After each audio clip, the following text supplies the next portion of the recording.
હું ચૌહાણ વિજયભાઈ શ્રી રાધેકૃષ્ણ હાઈસ્કૂલમાં તત્વજ્ઞાન વિષય ભણાવું છું.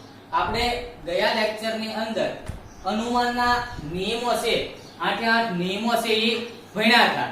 અને અનુમાન કોને કહેવાય, દલીલ કોને કહેવાય, પછી એનું પ્રામાણ્ય છે કઈ રીતના તપાસવાનું, એ બધાયનો આપણે ખાલી હું લીધી તો કે પ્રસ્તાવના છે એ જોઈતી કે અનુમાનની અંદર તો કે અનુમાન છે એ કેવી પ્રક્રિયા હતી, તો કે માનસિક પ્રક્રિયા હતી. અને દલીલ છે એ કેવી હતી, તો કે આ જે અનુમાનની જે પ્રક્રિયા હતી એને કેવી હતી, તો કે શાબ્દિક રજૂઆત હતી.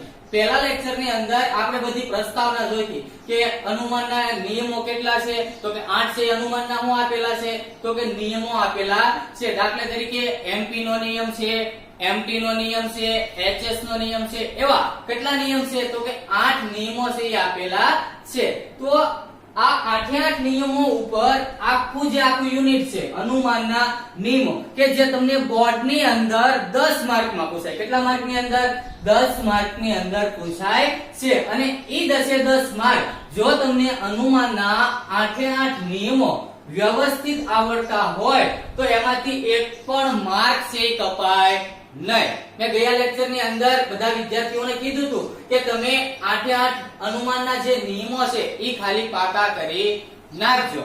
એટલે હું આશા રાખું છું કે તમે બધાએ 8 નિયમો છે કેવા કર્યા છે, તો કે પાકા છે એ કર્યા હશે. અને જો એ 8 નિયમો તમને આવડતા હશે તો જ તે તમને આની અંદર ખબર પડશે, બાકી કાંઈ ખબર પડશે નહીં. બાકી યુનિટ પૂરું થઈ જશે તોય કાંઈ ખબર પડશે નહીં. સાહેબ આ દાખલો અહીંથી કેમ આવ્યો, આ ખાલી જગ્યા અહીંથી કેમ આવી, એ કાંઈ ખબર પડશે નહીં. હું કામ ખબર નહીં પડે, કારણ કે તમે આ અનુમાનના જે 8 નિયમો આપેલા છે એ પાકા કરેલા હશે નહીં. તમે જો એ 8 નિયમો પાકા કર્યા હશે તો જ તે તમને આ યુનિટની અંદર શું પડશે, કંઈક ખબર પડશે. અને જે 10 માર્કનું પૂછાય છે એ આવા 8 નિયમો ઉપર શું છે, 10 માર્ક આવા 8 નિયમો ઉપર જ છે. એટલે કે 8 નિયમો જો તમને કમ્પ્લીટ આવડી જાય તો તમારા 10 માર્ક કમ્પ્લીટ, એની અંદર કોઈ પણ માર્ક કાપી શકે નહીં. હવે એની અંદર આપણે પહેલો નિયમ લઈએ છીએ, એમપી નો નિયમ. પહેલો નિયમ કયો છે? એમપી નો નિયમ. તમને પરીક્ષાની અંદર એવું પૂછી શકે કે એમપી ના નિયમનું રૂપ લખો, એમપી ના નિયમનું કથન લખો, એમપી ના નિયમનું તો કે સમર્થન લખો. અથવા તો 2 માર્કમાં એવું પૂછી શકે કે એમપી ના નિયમનું શક્યતા કોષ્ટક છે એ દોરો. અથવા તો 1 માર્કની અંદર તમને એવું પૂછી શકે કે પૂર્વાંગના સ્વીકાર પરથી ઉત્તરાંગના સ્વીકારને લગતા નિયમને સંક્ષેપમાં શેના તરીકે ઓળખવામાં આવે છે. તો આની અંદર આપણે એ બધું ભણશું.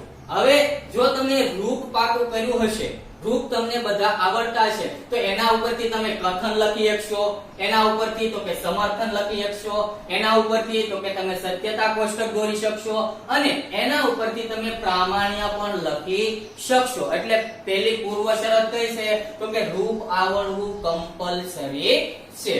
અને હું તમને શીખવાડીશ કે કઈ રીતના કથન લખવું, કઈ રીતના સમર્થન લખવું આ રૂપ ઉપરથી. હવે પહેલો નિયમ આપણો એમપી નો નિયમ છે. શેનો નિયમ છે? એમપી નો નિયમ છે. હવે એને ગુજરાતીમાં શું કહેવાય, તો કે પૂર્વાંગના સ્વીકાર પરથી, ગયા લેક્ચરની અંદર પણ મેં કીધું કે પૂર્વાંગના સ્વીકાર પરથી ઉત્તરાંગના સ્વીકારને લગતો નિયમ. ઉત્તરાંગના સ્વીકારને લગતો નિયમ.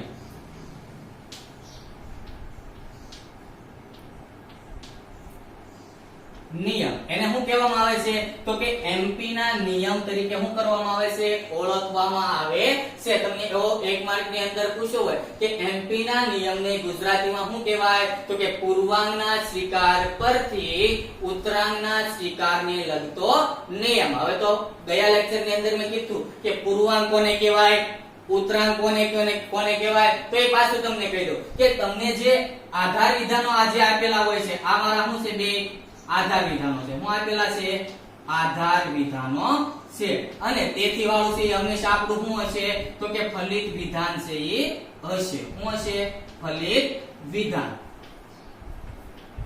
તો આ જે પેલું P આપેલું છે એ મારું શું છે તો કે પૂર્વાંક છે. શું છે? પૂર્વાંક. પેલું જે હંમેશા આપેલું હશે એ શું હશે તો કે પૂર્વાંક હશે, અને બીજું જે આપેલું હશે એ હંમેશા મારું શું હશે તો કે ઉત્તરાયણ હશે. તો બે વસ્તુની ખબર પડી ગઈ કે પૂર્વાંક કોને કહેવાય અને ઉત્તરાયણ કોને કહેવાય. તો કે આધાર વિધાનની અંદર જે પેલું આપેલું હશે એ શું હશે તો કે પૂર્વાંક, અને બીજું આપેલું હશે એ શું હશે તો કે ઉત્તરાયણ હશે. અને આ તેથી વગરના જે છે એ બે મારા શું છે તો કે આધાર વિધાનો છે, અને આ જે 3 ટપકા વાળું છે એને શું કહેવામાં આવે છે ફલિત વિધાન છે એ કહેવામાં આવે છે. અને ત્યારે પણ મેં કીધું કે ફલિત વિધાન છે આપણે કોના ઉપરથી નિષ્પન્ન કરી શકીએ અથવા તો કોના ઉપરથી આપણે ફલિત વિધાન છે એ તારવી શકીએ તો કે આધાર વિધાન ઉપરથી. ફલિત વિધાન ઉપરથી આધાર વિધાન છે ક્યારેય તરવાય નહીં, પરંતુ આધાર વિધાન ઉપરથી આપણે શું તારવી શકશું તો કે ફલિત વિધાન છે નિષ્પન્ન કરી શકશું. અને ત્યારે મેં એવું પણ કીધું કે આધાર વિધાન છે કેટલા હશે તો કે એક કરતા કેવા હશે વધારે છે. આની અંદર તમે આ એમપી ના નિયમની અંદર રૂપમાં જોવો તો આ પેલું શું છે તો કે આ પેલું આધાર વિધાન છે, આ પી છે શું છે તો કે મારું બીજું આધાર વિધાન છે. એટલે આધાર વિધાન છે હંમેશા કેટલા હશે એક કરતા વધારે, અને ફલિત વિધાન હંમેશા માટે કેવું હશે એક જ હશે. ફલિત વિધાન છે એક કરતા વધારે ક્યારેય હશે નહીં. હા, આધાર વિધાન છે એક કરતા વધારે હોઈ શકે છે, પરંતુ ફલિત વિધાન છે માત્ર ને માત્ર કેટલું હશે તો કે એક જ હશે.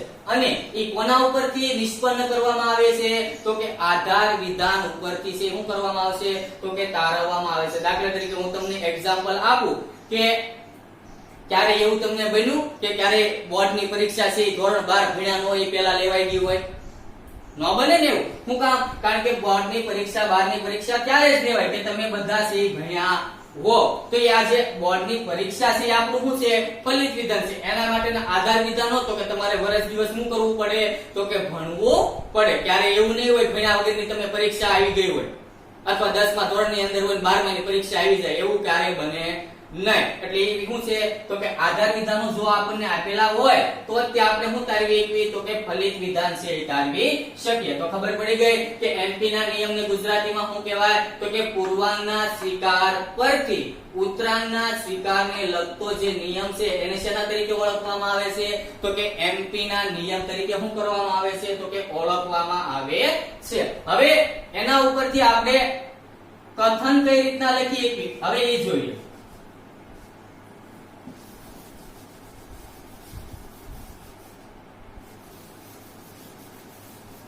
હવે એમપી નું રૂપ આવું કાંક છે કે P શરતી Q, P તેથી Q. હવે આમાંથી પૂર્વાંક કયો છે તો કે P છે, ઉત્તરાંક કયો છે તો કે Q. તો જોવો તો અહીંયા P છે એટલે કે અહીંયા પૂર્વાંકનો સ્વીકાર થયો ગુજરાતી પ્રમાણે કે પૂર્વાંકના સ્વીકાર પરથી. તો આમાંથી પૂર્વાંક કોણ હતો તો કે P. તો જોવો એનો સ્વીકાર થયો બીજા આધાર વિધાનની અંદર. તો એના પછી તો કે ઉત્તરાંગના સ્વીકારને લગતો નિયમ. તો જોવો તો આનો સ્વીકાર થયો તો ગુજરાતી પ્રમાણે રૂપ છે એ બરોબર થઈ ગયું કે પૂર્વાંગના સ્વીકાર પરથી ઉત્તરાંગના સ્વીકારને લગતા નિયમને શું કહેવાય છે તો કે એમપી ના નિયમ તરીકે શું કરવામાં આવશે તો કે ઓળખવામાં આવે છે. તો આ એનું શું છે રૂપ. તમને 1 માર્ક ની અંદર પૂછી શકે કે એમપી ના નિયમનું રૂપ લખો તો કઈ રીતના આવશે તો કે P શરતી Q, P તેથી Q. એટલી વસ્તુ કમ્પ્લીટ. હવે એના ઉપરથી કથન કઈ રીતના લખવું તો હવે જો આની અંદર આપણને આધાર વિધાન છે કેટલા આપેલા છે? આધાર વિધાન છે કેટલા આપેલા છે તો કે 2 આધાર વિધાન આપેલા છે. કેટલા આધાર વિધાન આપેલા છે? 2. પહેલું તો કે આ P શરતી Q એ મારું શું છે તો કે પ્રથમ આધાર વિધાન છે, અને આ P છે એ મારું શું છે તો કે બીજું આધાર વિધાન છે. કેવું છે? બીજું આધાર વિધાન છે. તો આધાર વિધાન કેટલા આપેલા છે રૂપની અંદર તો કે 2. કયા કયા? P શરતી Q અને બીજું કયું છે તો કે P. હવે કથન કઈ રીતના લખવાનું તો કે જો રૂપ આવડતું છે તો એના ઉપરથી કથન છે આ બધું રૂપ ઉપરથી જ લખવાનું થશે. એટલે રૂપ છે તમારે કમ્પલસરી પાકા કરવા પડશે. જો પાકા નહીં કરો તો ઠેઠ બુદ્ધિ નડશે. એટલે કે પેલું માં આપેલ છે કે જો પેલું આધાર વિધાન P શરતી Q અને બીજું આધાર વિધાન કયું છે તો કે P. એ બંને આધાર વિધાનો આપેલા હોય, બંને આધાર વિધાનો આપેલા હોય તો તેના પરથી ત્રીજું શું આપેલું છે આપણું તો કે ફલિત વિધાન. શું છે ફલિત વિધાન તો કે ક્યુ. ત્રીજું ક્યુ ફલિત વિધાન નિષ્પન્ન કરી શકાય છે. નિષ્પન્ન કરી શકાય છે. જો તો આ બધું છે રૂપની અંદર આપેલું છે. પહેલું આધાર વિધાન કયું હતું તો કે P શરતે Q, અને બીજું આધાર વિધાન કયું હતું તો કે P. એ બંને શું મારા છે તો કે આધાર વિધાનો છે. તો એના ઉપરથી મેં શું તાર્યું હતું આ Q છે એ મેં આના ઉપરથી જ તાર્યું. ડાયરેક્ટ હું Q આમ કાંઈ પણ નહીં, ડાયરેક્ટ Q લખી નાખું તો મને ખબર કેમ પડે કે આ Q છે મેં કોના ઉપરથી તાર્યું?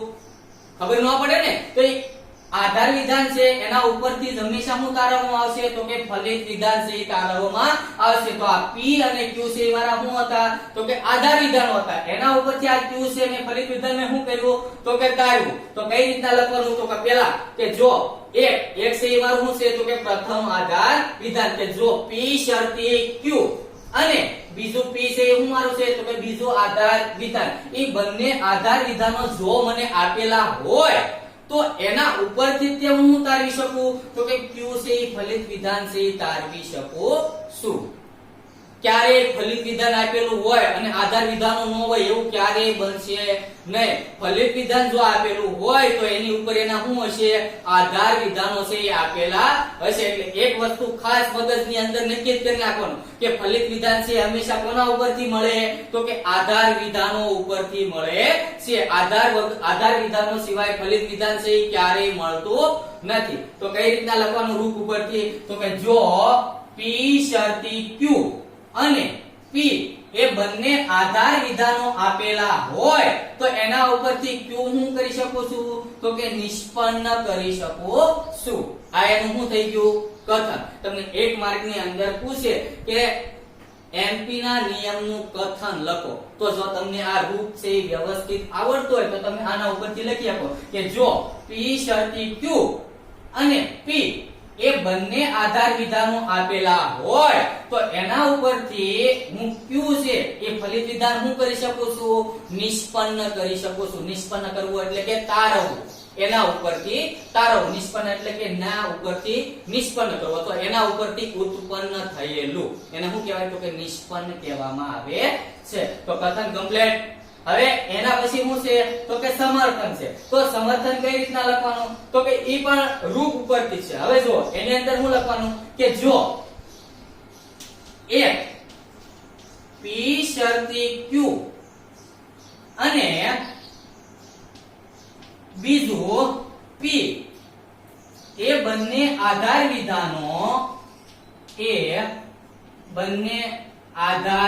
વિધાનો સત્ય હોય. કેવા હોય સત્ય.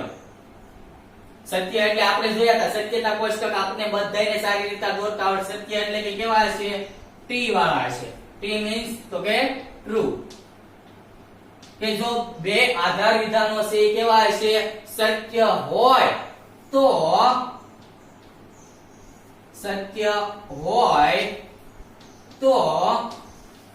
તેના પરથી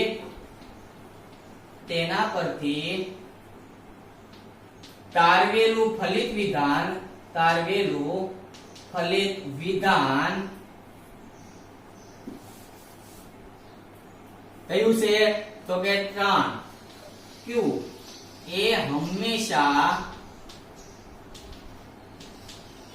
સત્ય હોય છે. આ મારું શું થઈ ગયું તો કે સમર્થન.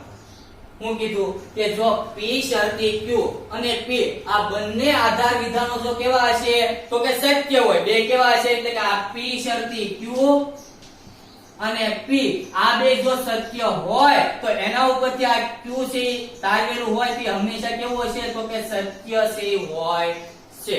જો P શરતી Q અને P છે એ અસત્ય હોય તો ફલિત વિધાન પણ હંમેશા કેવું હશે? અસત્ય છે. શું કામ? કારણ કે આપણે આધાર વિધાનો ઉપરથી શું તારવીએ છીએ? તો કે ફલિત વિધાન છે એ તારવીએ છીએ. તો જો આપણું આધાર વિધાન જ તે ખોટું હોય તો ફલિત વિધાન હંમેશા કેવું હોવાનું? ખોટું જ હોવાનું. હવે આપણે કઈ પરીક્ષાની અંદર કઈ વાંચ્યું જ ન હોય તો આપણે પાસ છે ભાગ્ય જ થાવી, બાકી પાસ થાવી નહીં. બાકી આપણને ખબર જ હોય આપણે શું થવાના છે? ન પાસ. કારણ કે એક અક્ષર પણ સોંપડીનો વાંચ્યો નથી, સોંપડીના પૂઠાય કરેલા ન હોય તો પાસ થવાની સંભાવના ભાગ્ય જ છે, બાકી કોઈ પાસ થાય નહીં. તો એની જેમ જ છે કે જો આધાર વિધાન જ તે મારું ખોટું હોય તો ફલિત વિધાન કેવું હોવાનું? ખોટું જ હોવાનું. અને જો આધાર વિધાન મારા સત્ય હશે તો મારું ફલિત વિધાન પણ શું કહેવાનું? એટલે ફલિત વિધાન પણ મારું કેવું હશે? સત્ય હશે. કારણ કે આ રૂપ છે એ બધા કેવા છે? પ્રમાણભૂત છે. કેવા છે? પ્રમાણભૂત. આપણે ગયા લેક્ચર ની અંદર મેં તમને કીધું કે પ્રમાણભૂત કોને કહેવાય, અપ્રમાણભૂત દલીલ કોને કહેવાય. તો પ્રમાણભૂત દલીલ કોને કહેવાય? કે જેના બંને આધાર વિધાનો જો સત્ય હોય તો એનું ફલિત વિધાન પણ હંમેશા કેવું હોય છે? તો કે સત્ય હોય છે. અને અપ્રમાણભૂત દલીલ કોને કહેવાય? કે જેનો આધાર વિધાનો છે એ સત્ય હોય અથવા તો અસત્ય હોય. તો અસત્ય હોય તો એનું ફલિત વિધાન પણ હંમેશા કેવું હશે? અસત્ય હોય છે. તો સમર્થન કઈ રીતે લખવાનું? કે જો એક એટલે કે પહેલું આધાર વિધાન કે P શરતી Q અને બીજું આધાર વિધાન P એ બંને આધાર વિધાનો સત્ય હોય તો એના ઉપરથી તારવેલું ફલિત વિધાન કયું છે? તો કે Q એ હંમેશા કેવું હોય છે? તો કે સત્ય હોય છે.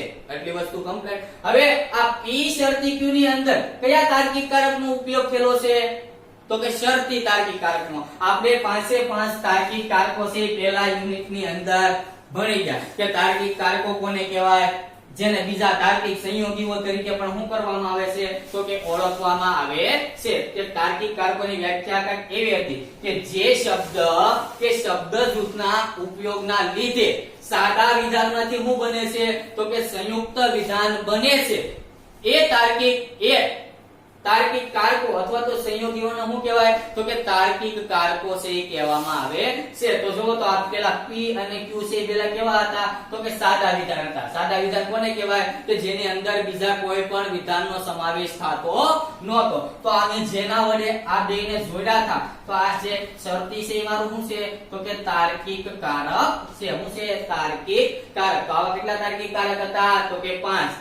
એક હતું નિષેધ, પછી હતું તો કે સમુચ્ચય, એના પછી હતું તો કે વિકલ્પન, એના પછી હતું તો કે શરતી અને એના પછી કયું હતું છેલ્લું? તો કે દ્વિશરતી. તો એની અંદર એના અમુક નિયમો હતા. એનું સત્યતા મૂલ્ય છે એ નક્કી કરવામાં આવતું પહેલા યુનિટની અંદર. કે દાખલા તરીકે નિષેધ હોય તો નિષેધની અંદર જો એનું આધાર વિધાન સત્ય હોય તો ફલિત વિધાન કેવું થઈ જતું? તો કે અસત્ય.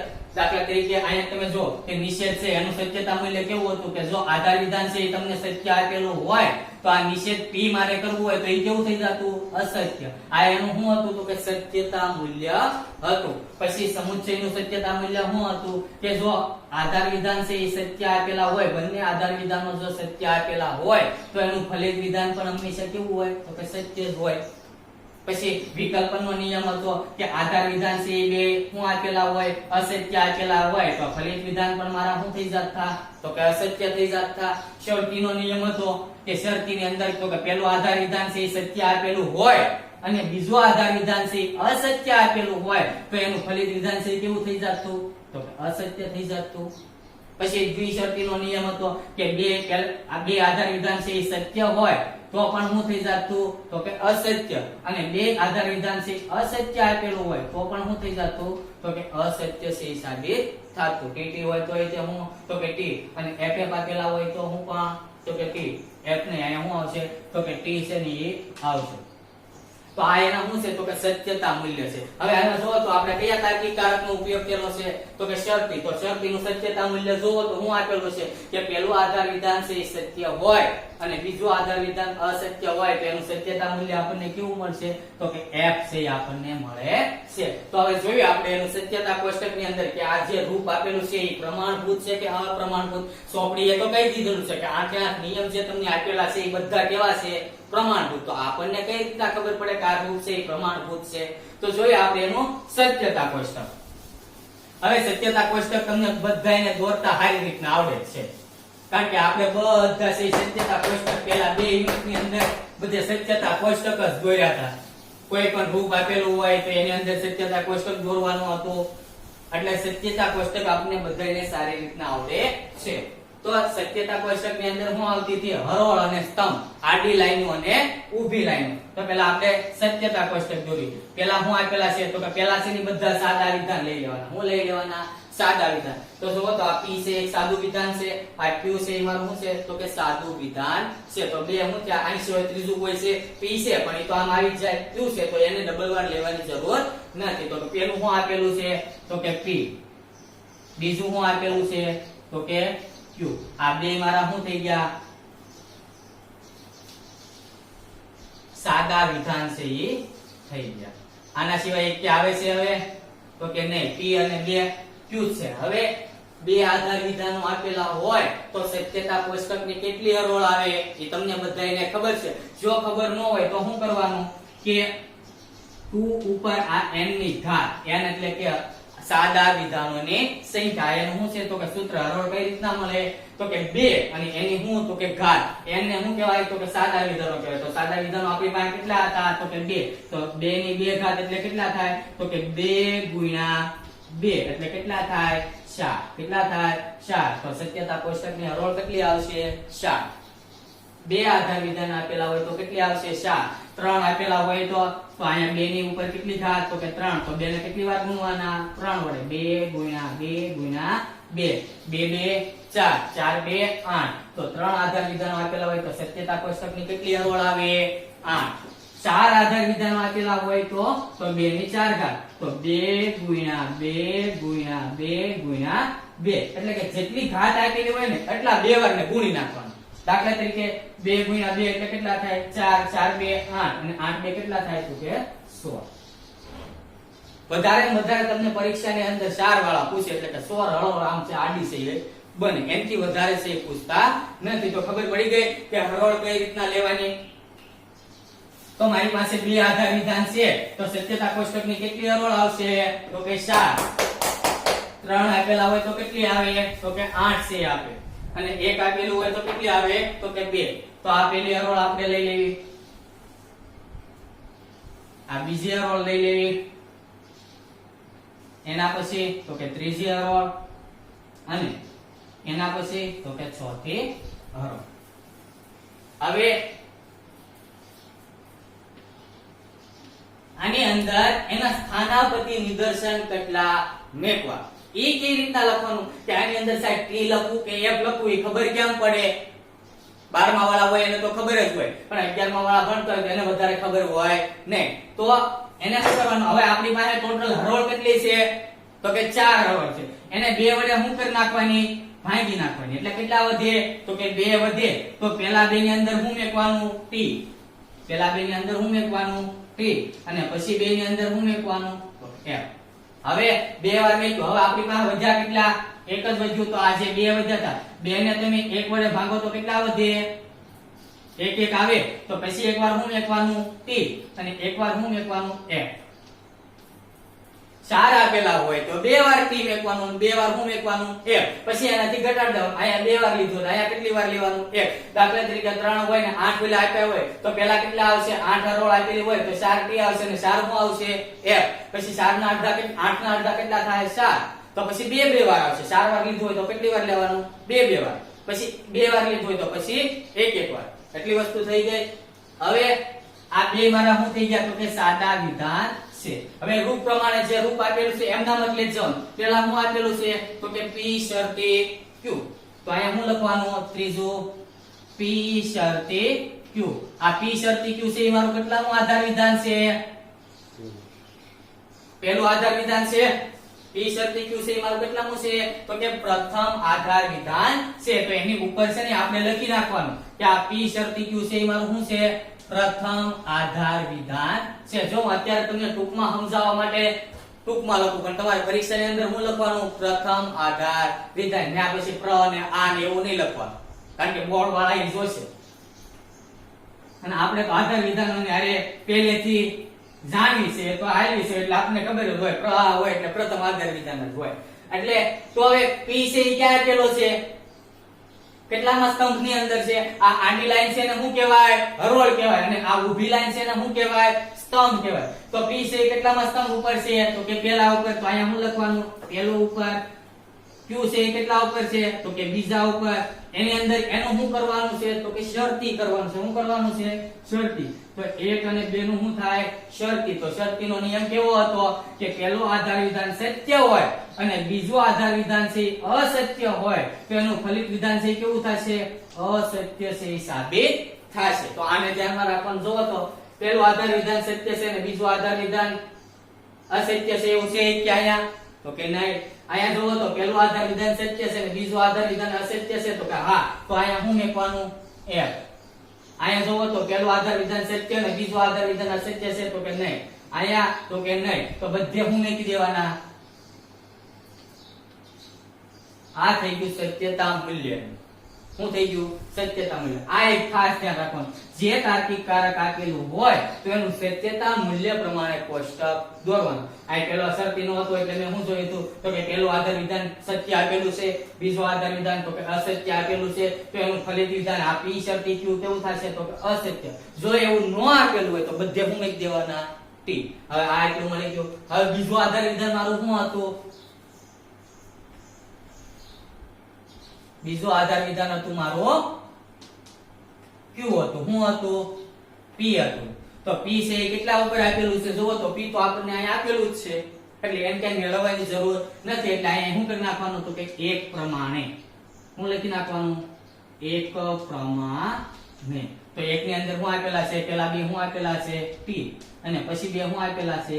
તો કે F છે આપેલા છે. એટલે એ તમારે લખવાની જરૂર પડે નહીં. પણ આમાં રૂપની અંદર તમારે લખવા પડશે. પછી તમે અહીં દર્શાવી દો કે બે ની અંદર એક ની અંદર છે તે એમ હાલ છે નહીં. તમારે કમ્પલસરી P છે અને અહીંયા લખવું પડશે. અને છેલ્લે જે આપેલું છે એ મારું શું છે? છેલ્લું જે આપેલું છે એ શું છે? ફલિત વિધાન છે. ફલિત વિધાન મારું કયું છે? તો કે Q. શું છે? Q. આ જે Q છે એ મારું શું છે? ફલિત વિધાન છે. તો Q છે એ કેટલા ઉપર આપેલું છે? તો કે આપણને ખબર છે 2 ઉપર આપેલું છે. તો અહીં લખી નાખવાનું કે 2 પ્રમાણે. તો 2 પ્રમાણે શું હશે? એક T હશે, એક શું હશે? F હશે, એક શું હશે? T હશે, એક શું હશે? તો F હશે. હવે આ સત્યતા કોષ્ટક તો પૂરું થઈ ગયું. એની સિવાય કઈ વધારે છે નહીં. P છે એ મળી ગયેલો છે, Q મળી ગયેલો છે, P શરતી Q મળી ગયો તો કે હા P શરતી Q મળી ગયો, P મળી ગયો તો કે હા P મળી ગયો, ફલિત વિધાન Q મળી ગયું તો કે હા Q મળી ગયું. એની સિવાય કાઈ છે નહીં. તો આ મારું સત્યતા કોષ્ટક હું કમ્પ્લીટ. હવે તમને ખબર કેમ પડે કે આ જે રૂપ આપેલું છે આ પ્રમાણભૂત છે?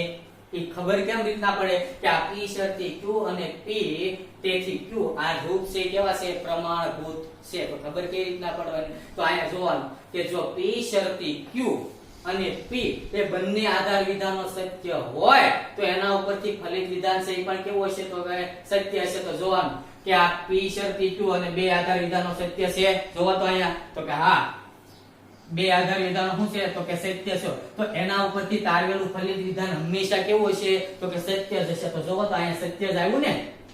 કેનું આવ્યું? તો આ રૂપ છે કેવું છે?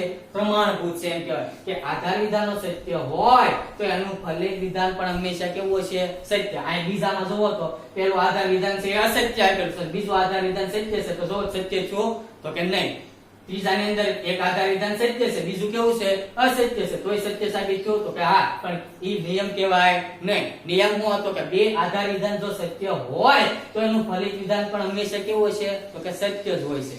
પછી ત્રીજાની અંદર જો તો એક સત્ય અને એક અસત્ય હતું તો કેવું થયું? અસત્ય. એટલે આને ધ્યાનમાં રાખીને આપણે કહીએ કે આ જે MP નો જે નિયમ છે એ કેવો છે? તો કે પ્રમાણભૂત છે. કેવો છે? પ્રમાણભૂત. પ્રમાણભૂત છે ખબર કેમ પડી હતી? તો આનું કથન જ એનું કથન જ કે છે અથવા તો એનું સમર્થન જોઈ લો કે જો P શરતી Q અને P એ બંને આધાર વિધાનો સત્ય હોય તો એનું ફલિત વિધાન પણ હંમેશા કેવું હશે? સત્ય. હંમેશા એટલે તમારે ગમે ત્યાં જોવું હોય ત્યાં જોઈ લેવાનું કે MP ના આ જે રૂપના સત્યતા કોષ્ટક હશે એના સમર્થન અથવા તો કથન પ્રમાણે કેવા હશે? સત્યતા કોષ્ટક એવું જ બનશે. જો તમારી મિસ્ટેક હોય તો અલગ છે. તમે મિસ્ટેક કરીને પછી અહીંયા F લખી નાખો તો એ નિયમ છે એ ખોટો ન પડે. ખોટા કોણ પડો? તમે ખોટા પડો. એટલે કે નિયમ પ્રમાણે આ કેવું છે તો કે સત્ય છે એટલે કે આ એમપી નો જે નિયમ છે એ કેવો છે તો કે પ્રમાણભૂત છે અને છેલ્લે હવે એનું શું આવશે તો કે સંક્ષેપ તો કે આ જે પૂર્વાંગના સ્વીકાર પરથી ઉત્તરાયણનો જે સ્વીકારનો નિયમ છે એને સંક્ષેપમાં શું કહેવાય એ તો આપણે પહેલા લખી જ નાખ્યું હતું શું કહેવાય એમપી નો નિયમ કહેવાય તો એનું સંક્ષેપ કઈ લખવાનું કઈ રીતના લખવાનું કે પૂર્વાંગના સ્વીકાર પરથી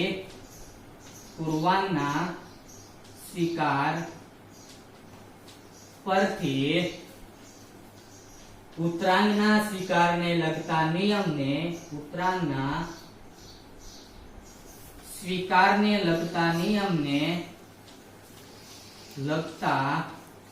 નિયમને સંક્ષેપમાં શું કહેવાય છે સંક્ષેપમાં એમપી ના નિયમ તરીકે શું કરવામાં આવે છે એમપી ના નિયમ તરીકે ઓળખવામાં આવે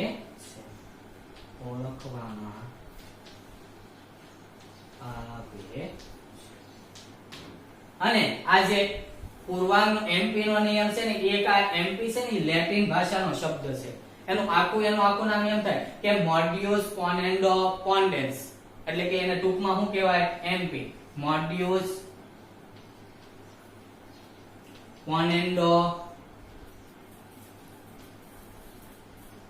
પોનેસ એટલે કે પેલા બે અક્ષર શું લઈ લીધા તો કે મોડ્યુસ ઉપરથી એમ લીધો અને પોનેન્ડો ઉપરથી શું લીધો તો કે પી તો એને ટૂંકમાં શું કહેવાય એમપી ના નિયમ તરીકે ઓળખવામાં આવે કયા ભાષાના શબ્દો છે તો કે લેટિન ભાષાના છે કેવા શબ્દો છે લેટિન ભાષાનો આ જે એમપી છે કેવો છે લેટિન ભાષાનો શબ્દ એનું આખું નામ શું થાય મોડ્યુસ પોનેન્ડો પોનેન્સ જેને ટૂંકમાં શું કહેવી એમપી એટલે કે પેલા અક્ષર છે એ લઈ લીધેલા છે તો આ આખો એમપી નો નિયમ થયો આખો એનું કથન સમર્થન રૂપ સત્યતા કોષ્ટક અને સંક્ષેપ અને પ્રામાણ્ય તમે જો લખી આપો તો પ્રામાણ્ય અંદર શું લખવાનું કે ઉપરના સત્યતા કોષ્ટકની અંદર બે આધાર વિધાનો આપેલા છે અને એક શું આપેલું છે તો કે ફલિત વિધાન આપેલું છે તો સત્યતા કોષ્ટકની હરોળ પહેલી હરોળમાં જોતા જણાશે કે પહેલું આધાર વિધાન અને બીજું આધાર વિધાન છે એ સત્ય આપેલું છે તો તેના ઉપરથી તારવેલું ફલિત વિધાન કયું છે